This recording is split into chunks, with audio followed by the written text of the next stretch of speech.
Bismillahirrahmanirrahim. Assalamualaikum warahmatullahi wabarakatuh. Pada kesempatan kita kali ini kita akan coba membahas soal KSN untuk bidang ekonomi tingkat kabupaten tahun 2020. Kita lanjutkan pembahasan soalnya untuk soal nomor 6 sampai dengan nomor 10. Nah, ini adalah soal nomor 6. Nah, soal nomor 6 ini dalam bahasa Inggris, kalau kita lihat ini berkaitan dengan materi kurva indifference. Kalau diterjemahkan, soal ini seperti ini, kemiringan kurva indiferen. Nah, berarti kita harus mengingat kembali materi kurva indiferennya. Nah, kurva indiferen ini menunjukkan bagaimana aktivitas konsumen dalam memenuhi kebutuhannya, mengkombinasikan lebih dari satu jenis barang. Di sini terlihat di kurvanya, konsumen ingin memenuhi kebutuhan untuk makanan dan pakaian. Nah, konsumen ini dalam memenuhi kebutuhannya tentu saja ingin mendapatkan kepuasan yang maksimum. Nah, kepuasan maksimum ini tentu saja dibatasi oleh sumber daya yang dimiliki, yaitu anggaran yang dimilikinya. Kalau di atas anggaran, maka tidak mungkin bisa dipenuhi. Tapi sebaliknya, kalau di bawah garis di bawah anggaran yang dimiliki, maka ada sumber daya yang tidak digunakan, berarti ada kelebihan. Nah, kita lihat nih, kalau konsumen memenuhi kebutuhan 4 unit makanan, maka nih dia akan bisa memenuhi pakaian sebanyak 2 unit. Nah, titiknya ada di sini. Dan jika makanannya dikurangi menjadi 3, maka dia punya kesempatan untuk memenuhi kebutuhan pakaian menjadi 4 di sini. Nah, titiknya di sini. Nah, titik-titik di sini ini dibatasi oleh garis anggaran. Nah, garis ini juga menunjukkan sebagai kurva indiferen. Jadi kemiringan kurva indiferen itu sama dengan kemiringan budget line. Jadi di sini menunjukkan budget line seperti itu. Nah, kalau seandainya konsumen memenuhi kebutuhannya untuk makanan hanya 3 unit, maka dan pakaiannya 2 unit di sini, maka dia akan di bawah garis budgetnya. Akan ada kelebihan. Atau sebaliknya, konsumen ini ingin memenuhi kebutuhan 4 unit dan pakaian pun dia ingin dipenuhi 4 unit pula. Ini di luar garis anggaran. Seperti itu. Nah, garis A seperti ini sampai ke B di sini menunjukkan kurva indiferen. Kurva indiferen itu kemiringannya sama dengan budget line. Jadi kurva indiferen itu menunjukkan bagaimana konsumen mengkombinasikan pemenuhan kebutuhan untuk 2 jenis barang agar bisa memperoleh kepuasan yang maksimum. Nah, kepuasan maksimum itu terjadi ketika menyinggung kurva indiferen sini. Bisa pilihannya 4 makanan dan 2 pakaian, atau 3 makanan, 4 pakaian. Ini memiliki nilai kepuasan yang sama. Jadi kurva indiferen ini sekali lagi menunjukkan bagaimana konsumen memenuhi kebutuhannya dengan mengkombinasikan 2 jenis barang pada berbagai tingkat dengan memiliki kepuasan yang sama. Jadi boleh makanan 3, pakaian 4, atau makanan 4, pakaiannya 2 di sini. Ini memiliki tingkat kepuasan maksimum yang sama. Seperti itu. Nah, berarti untuk nomor 6 ini, pada kesetimbangan kemiringan kurva indifference A nih lebih besar dari kemiringan garis anggaran. Kalau lebih besar berarti tekor kita, anggarannya tidak mencukupi, gak akan bisa. Kalau lebih kecil dari kemiringan garis anggaran, maka akan ada kelebihan anggaran yang tidak dipakai. Terus berikutnya garis anggaran lurus vertikal, terus D tidak ada, terus sama dengan kemiringan garis budget. Nah, ini jawabannya. Berarti yang ke-6 itu adalah equal to the slope of budget line. Ya, sekarang kita coba membahas soal nomor 7. Ini tentang perilaku produsen. Berarti Bapak Joko memiliki sawah seluas 1 hektar. Untuk meningkatkan produktivitasnya, dia berusaha menambah jumlah tenaga kerja dengan harapan hasil padinya akan meningkat. Ini ada tabel tenaga kerja 0, berarti ini tidak ada produksi. Ketika tenaga kerjanya 1, produksi yang dihasilkan 5. Ketika pekerjanya ditambah 1 lagi menjadi 2, produksinya menjadi 10,5. Ketika produksinya ditambah satu lagi menjadi 3, produksi totalnya menjadi 17, dan seterusnya sampai pekerja 6. Berdasarkan data tersebut, hukum produk marginal mulai berlaku pada saat penggunaan tenaga kerja berjumlah. Nah, ini kita ingat kembali materi tentang marginal product. Ada hukum the law of diminishing return, di pertambahan hasil yang semakin berkurang jika ada sumber daya yang ditambah. Nah, rumusnya seperti ini. Marginal product itu delta TP dibagi dengan delta Q. Jadi perubahan total produk dibagi dengan perubahan Q-nya. Nah, ini total produk, di sini Q-nya, jumlah pekerjanya.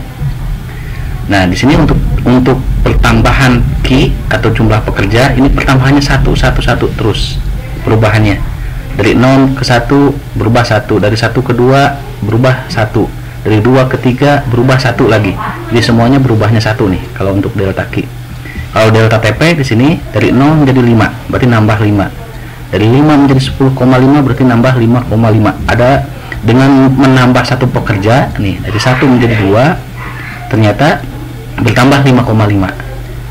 Terus ketika 2 menjadi 3 berarti nambah satu pekerja, dari 10,5 bertambah jadi 17, berarti ada pertambahan lagi di sini. Jadi pertambahannya itu sebesar 6,5. Itu marginal product namanya. Nah, kita langsung aja dihitung satu-satu. Marginal product untuk delta TP, pertambahan produksinya atau pertambahan hasilnya, berarti 5 dikurangi 0 nih, dari 0 ke 5 berarti berubahnya 5. Ini untuk delta Q nya 1 semuanya, soalnya pekerjaannya nambah satu semua, berarti marginal produknya 5. Ketika pekerjaan ditambah satu lagi, ditambah 1 nih menjadi 2 pekerja, hasilnya 10,5. Nah, 10,5 sebelumnya 5. Nah, dibagi 1, jadi marginal produknya 5,5. Nih, ada penambahan nih. Dengan menambah satu pekerja, tadinya 5 menjadi 5,5. Sekarang ketika pekerjanya 3, ternyata hasil produksinya 17. Nah, hasil produksinya 17 nih, sebelumnya 10,5. Berarti dibagi 1, berarti marginal produknya 6,5. Masih terus bertambah, 5, 5,5, 6,5. Itu berarti masih meningkat nih. Jadi dengan adanya penambahan pekerja, satu pekerja, hasil produksinya bertambah terus. Nah, ketika pekerjaannya jadi 4 nih, dari 3 ditambah 1 lagi menjadi 4, ternyata hasil produksinya 21. Sebelumnya 17, berarti berubah 21 dikurangi 17 berarti 4, dibagi 1 nih, berarti marginal produknya 4. Ketika pekerjaannya menjadi 5, berarti ditambah 1 lagi, hasil produknya 23. Nah, 23 sebelumnya 21, ternyata marginal produknya 2. Nah, di sini terlihat marginal produk awalnya meningkat, ketika pekerjaannya jadi 4 mulai turun di sini. Nah, itu perhitungan marginal produknya. Jadi dengan adanya penambahan sumber daya, ternyata pada awalnya total hasil produknya meningkat, tapi pada titik tertentu akan semakin berkurang seperti itu. Nah, ini artinya jawabannya di sini pada tingkat pekerja 4 orang. Ya, selanjutnya kita bahas soal nomor 8. Soal nomor 8 ini tentang biaya produksi. Biaya tetap yang dikeluarkan oleh warung bakso Katok untuk menghasilkan 500 porsi bakso sebanyak 2 juta. Jadi biaya tetapnya 2 juta untuk menghasilkan 500 porsi bakso. Berarti 500 unit. Biaya tetapnya 2 juta. Biaya variabel per porsi itu sebesar 6.000. Biaya variabelnya untuk per porsi. Jadi kalau 500 porsi berarti biaya variabelnya pun besar juga. Harga jual bakso 12.500 per porsi, berarti ini harganya. Jumlah keuntungan atau kerugian yang dialami oleh warung bakso Katok jika seluruh bakso habis terjual semuanya. Jadi kalau 500 bakso ini habis terjual semua, bagaimana kondisi kondisi warung bakso ini, apakah laba, rugi, atau break even point. Nah, kita bahas sekarang. Laba itu terjadi ketika total revenue atau TR penerimaan itu lebih besar dibandingkan dengan biayanya, biaya produksinya atau total cost. Nah, kalau rugi sebaliknya, jika total revenue atau penerimaan lebih kecil dari biayanya atau total cost, biaya produksinya. Nah, bagaimana kalau penerimaan sama dengan biaya? Berarti BEP, break even point, titik impas, tidak untung, tidak rugi, atau laba ruginya nol berarti di sini. Nah, sekarang diingat kembali rumus untuk mencari TR. TR itu P dikalikan dengan Q. Berapa jumlah yang terjual, harga satuannya berapa, P. Berarti P dikali Q. Sedangkan total cost adalah biaya tetapnya, total fixed cost ditambah dengan total variable cost. Ini total costnya. Nah, sedangkan total variable costnya itu biaya variabel per unit dikalikan dengan berapa jumlah unit yang diproduksinya. Nah, ini perhitungan biaya produksinya seperti ini. Nah, sekarang kita lihat di soal. Kita cari dulu TR-nya. Kalau seandainya seluruh bakso habis terjual, berarti 500 porsi. Harganya 12.500. Berarti TR-nya adalah harganya 12.500 dikali 500, P dikalikan dengan Q. Berarti total penerimaannya jika terjual habis maka 6.250. Ini berarti TR-nya. Sekarang kita cari TC-nya. TC-nya itu TFC atau total biaya tetapnya ditambah dengan biaya variabel. Nah, kalau biaya tetap ini untuk 500 bakso ini biaya tetapnya 2 juta. Jadi langsung saja kita masukkan ke perhitungannya. Dan biaya variabel. Nah, biaya variabelnya, biaya variabel per porsi 6.000. Nah, ini biaya variabelnya awas per porsi. Jadi harus dikalikan dengan berapa porsi yang dihasilkannya. Nah, yang dihasilkannya 500.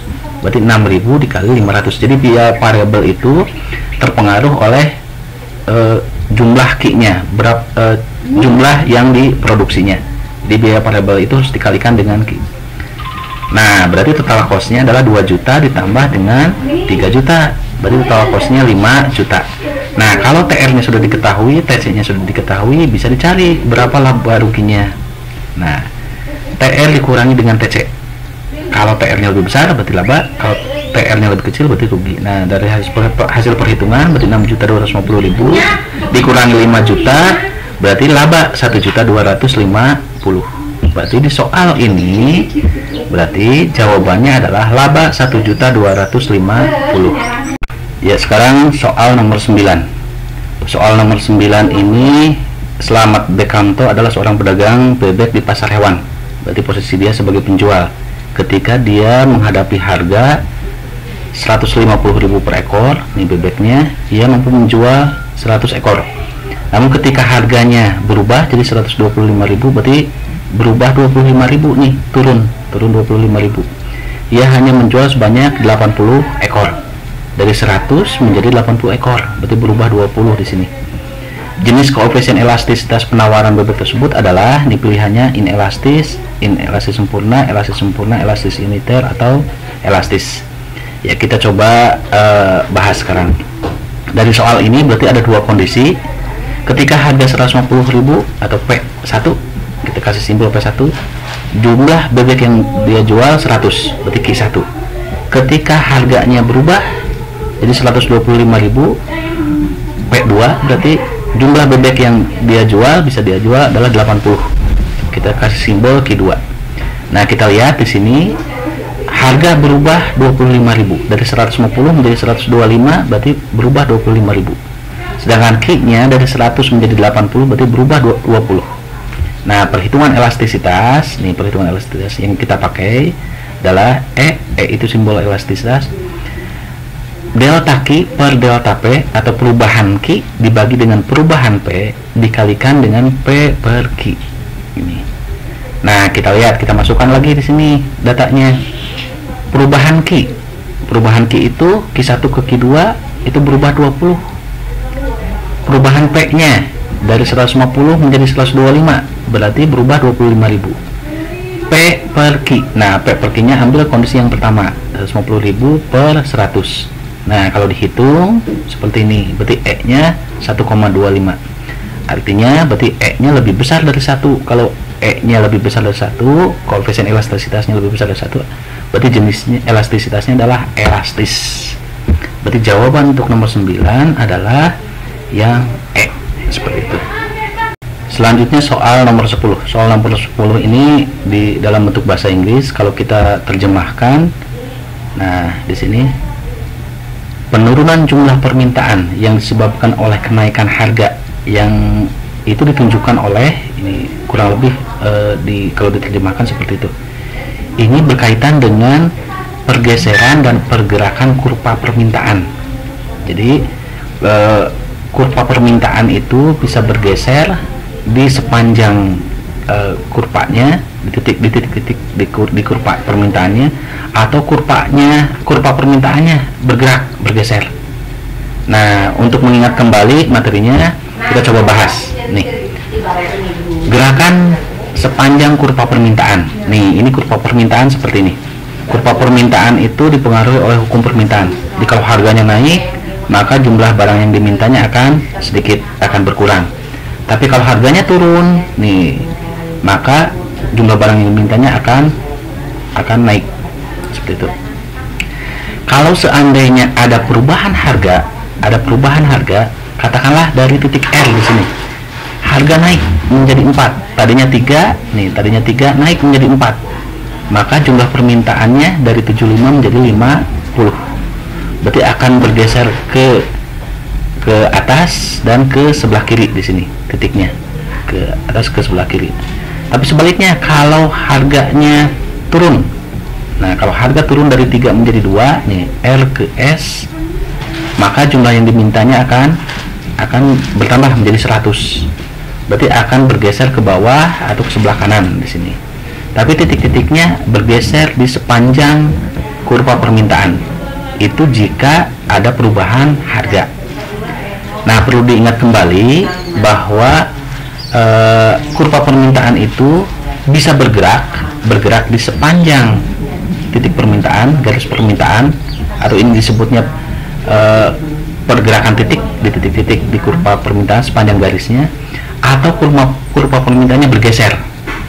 Kurva permintaannya bergeser dari garis permintaan, katakanlah D menjadi D1, jadi bergeser. Nah, bedanya kalau kurva permintaan bergeraknya di sepanjang kurva permintaan itu disebabkan oleh perubahan harga.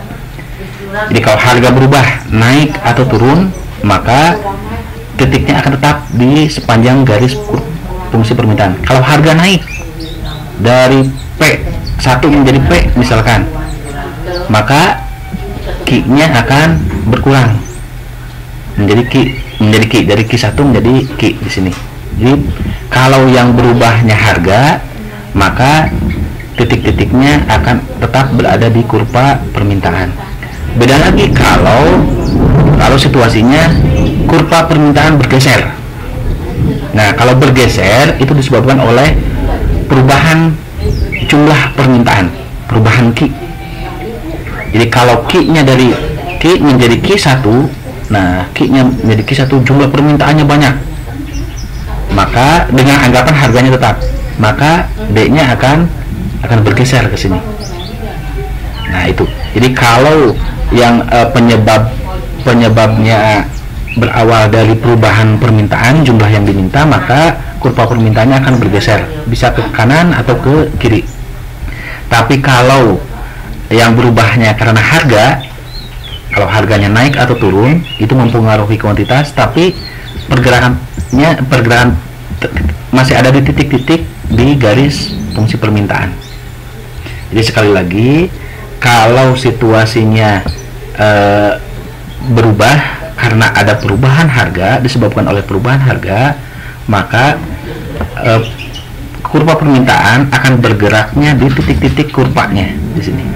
Tapi kalau penyebabnya dari perubahan jumlah barang yang diminta, maka ini bisa bergeser, kurva permintaannya bisa bergeser ke kiri atau ke kanan, seperti itu. Ya, kita kembali lagi ke soal penurunan jumlah permintaan yang disebabkan oleh kenaikan harga. Nah, ingat tadi, kenaikan harga. Kalau kenaikan harga, berarti gerakannya ke atas dan ke kiri sepanjang kurva permintaan. Ya, diingat lagi tadi nih, kalau harganya naik nih berarti ke atas dan ke daerah sebelah kiri seperti itu. Berarti jawabannya adalah, nah untuk yang apa, yang nomor 10 ini jawabannya adalah yang A. Jadi gerakannya ke atas kalau dipengaruhi oleh kenaikan harga, dan ke kiri sepanjang kurva permintaan. Ya, demikian pembahasan soal OSN untuk bidang ekonomi tahun 2020 nomor 6 sampai nomor 10. Pada kesempatan lain nanti kita akan lanjutkan. Terima kasih atas perhatiannya. Assalamualaikum warahmatullahi wabarakatuh.